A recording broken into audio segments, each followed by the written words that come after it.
Hello everyone, my name is Mr. H, and for today's tutorial, we are going to be making a Christmas tree with the knitted pattern.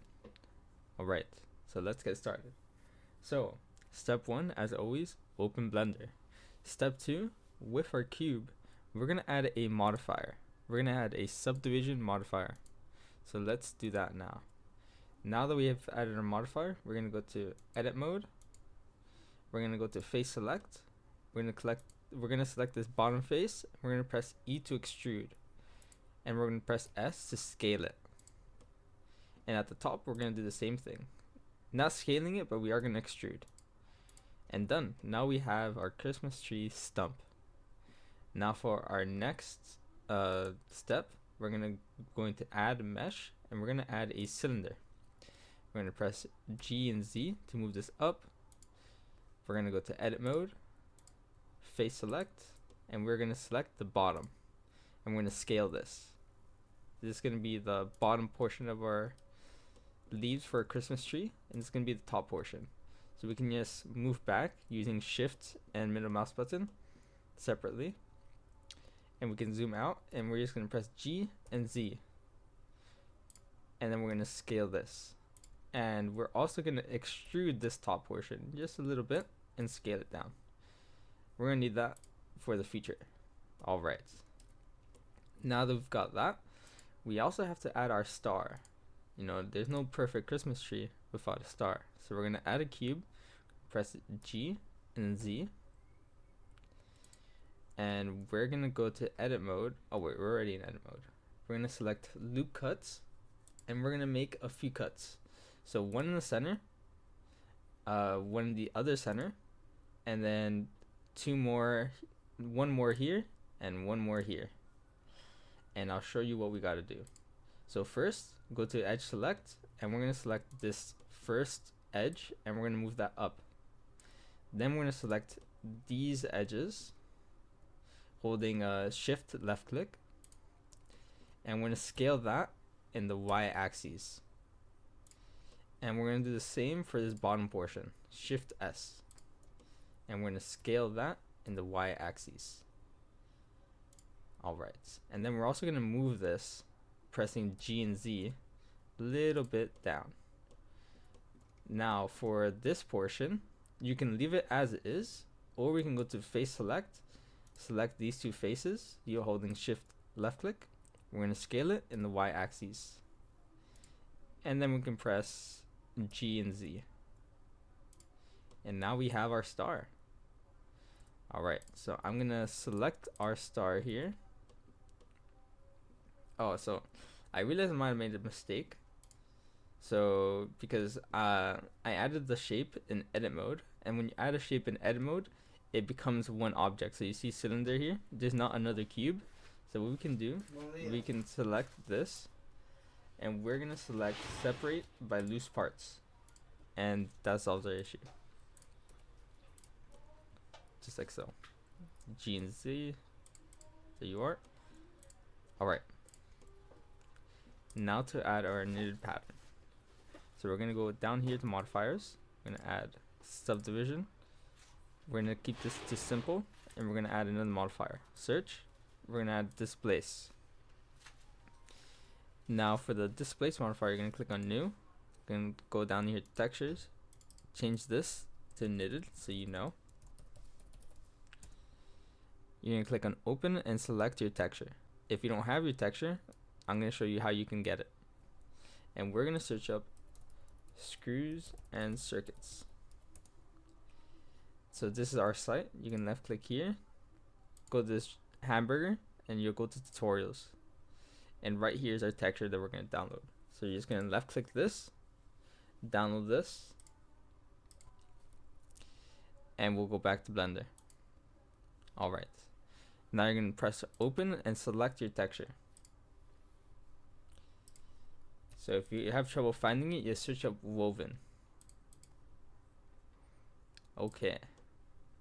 So our texture is looking a little weird, but let's fix that. So step 1, we gotta change our coordinates to UV and our strength to 0.1. Then we can just increase our subdivisions to a reasonable amount. This seems to be pretty good, but as you can see, our knitted pattern is not like out enough. So we can change the strength. We can increase this to 0.3. All right. Now, last part we might want to fix is just this top portion. So remember how we extruded before? So now we can go to UV editing. We can select face select here. We can select that top extruded portion. Let's go to modifiers and let's click on this so we can view our displace modifier while in edit mode. And we can scale this down just as you like. There you go. We can also increase the level viewpoint. There you are. And we can also do auto shade smooth. Alright, but we're not done yet. There's still a few more steps. So we can go back to layout. So our next step is we're going to select the tree again. We're going to go to face select and we're going to disable the view displace. We're going to select this bottom part and we're going to press I. So we're going to insert a face. If you're experiencing some lag, just reduce the faces here. Sorry, the subdivisions. Alright, now that we've selected this, we're just going to move it down with G and Z. This is so we have no... This is just to reduce the floating points. So we have a better time printing. Alright.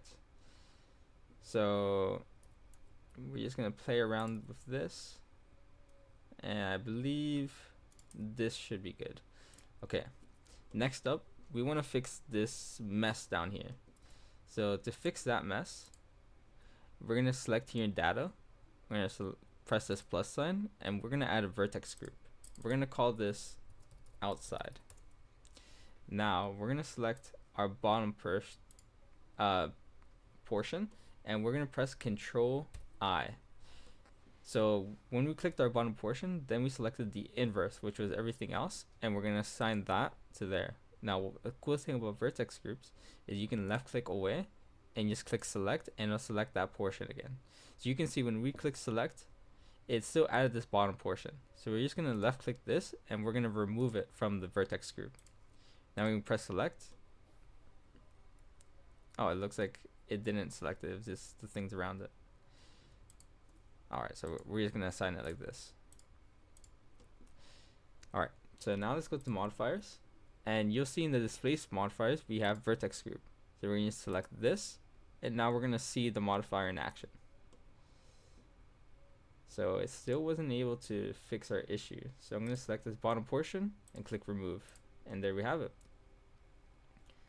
Another thing we can do is we can go back to UV editing and you see this portion, we can just press Alt.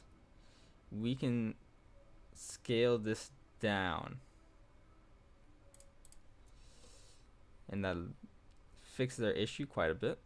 So let's increase the faces here. Don't worry if it looks a little choppy.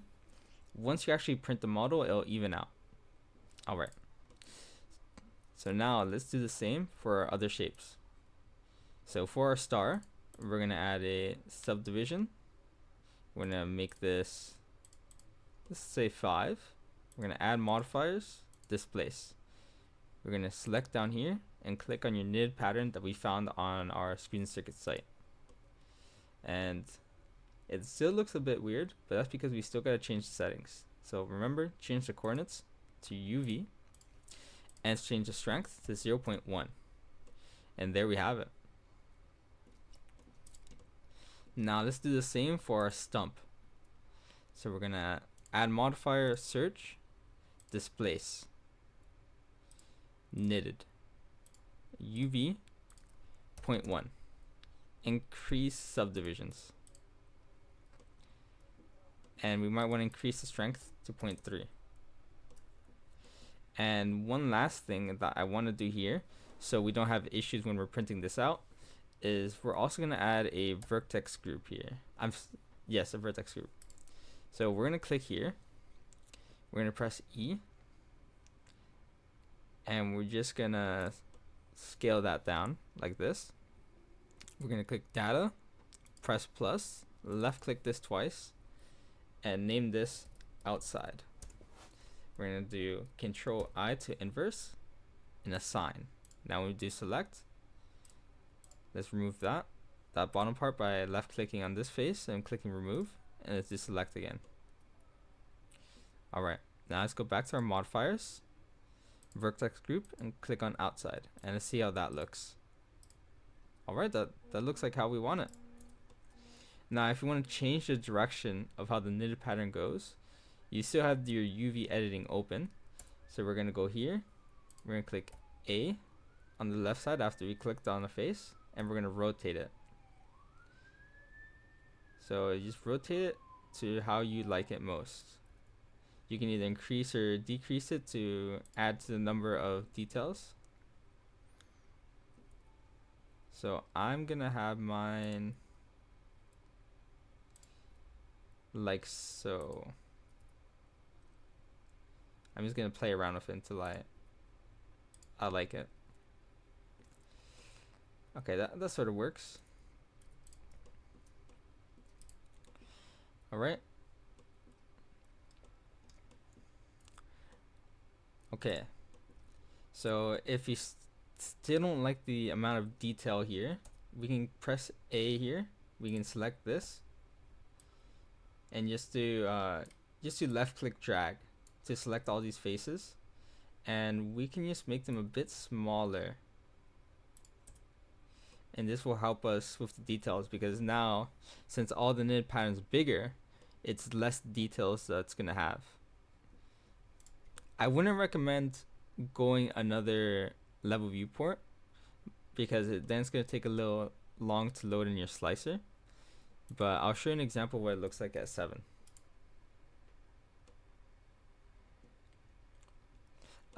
Your next step is, you can go back to layout for it to be normal, is click on file, export, and STL. Then you can download your STL where you like it. So I'm gonna put it in my download section. I'm gonna call this tree knitted, and I'm gonna export STL. Now if you just want to do this just for the modeling side, we can click on this bottom portion, materials, and click on here in material preview. You can click on base color, and we can just color our object here in Blender. So if this is like you want to showcase your model before printing, you can just do as so.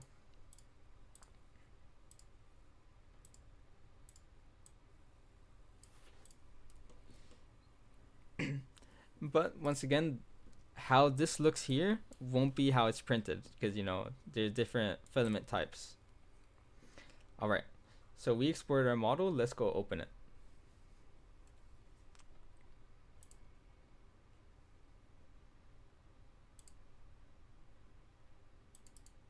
So you just double click on your STL, and let's give it a bit.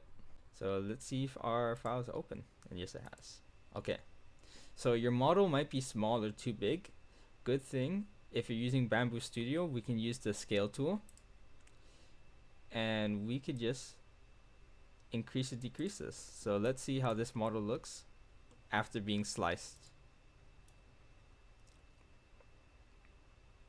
So as you can see, processing model tree knitted.stl, more than 1 million triangles, could be slow.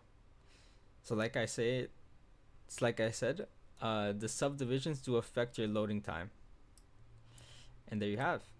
So as you can see here, there's an overhang, so you see that blue portion. Overhangs basically means that you're printing on air. So since there's no bottom portion for it to support itself, it's going to be printing on air. But I tried to reduce it by having this top portion and then having this like hill. For the star, I tried the similar effect. If you're printing with PLA, you should be fine. But if you're printing with any other material, or sometimes with PLA, I just do supports and just press slice print. Alright, and we're done. So there are a lot of supports, but this is just a tutorial to show you how to make the models. Fixing your 3D printing models will be another video that I plan to do in the future. And that's it for today. Please leave a like and subscribe.